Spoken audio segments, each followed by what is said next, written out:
bienvenue à cette édition d'actualité en République démocratique du Congo. Toujours en République démocratique du Congo, depuis l'aéroport international de Ndjili, la première délégation des immigrants expulsés des États-Unis est arrivée dans la capitale ce vendredi le 17 avril 2026.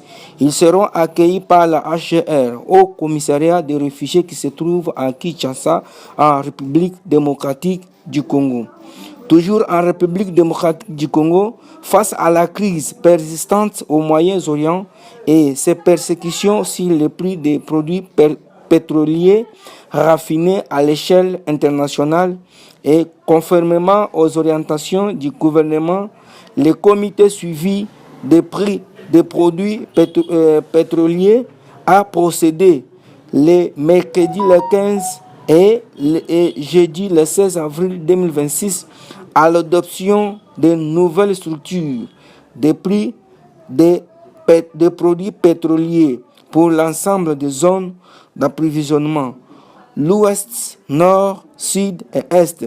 Ainsi, les prix du gazole à la pompe passent de 2440 francs congolais à 2635 francs congolais des litres, tandis que celui de l'essence s'est agité de 2440 francs à 2640 francs congolais.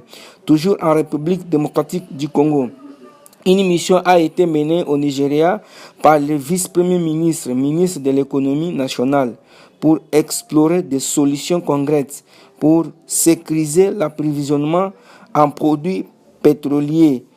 Il a engagé des échanges avec Olivier Alaouba, Tony Elmoubel autour de la structuration des mécanismes de financement destinés aux importations de produits pétroliers.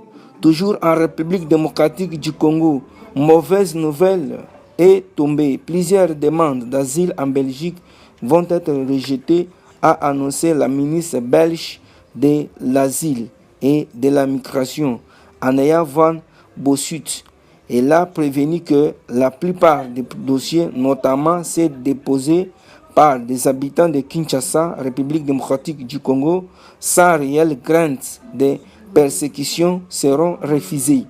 Pour rappel, entre 2023 et 2025, le nombre de demandeurs d'asile congolais en Belgique a doublé, passant de 1250 à 2500, avec plus de 450 demandes déjà enregistrées au premier trimestre 2026.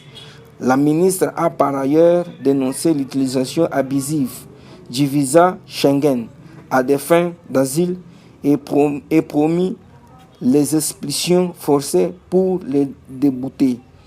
Toujours en République démocratique du Congo, le président de la RDC, Félix Tshisekedi, a reçu ce mardi 14 avril le nouveau représentant spécial du secrétaire général de la Nations Unies à RDC et chef de la MONUSCO, James Swan.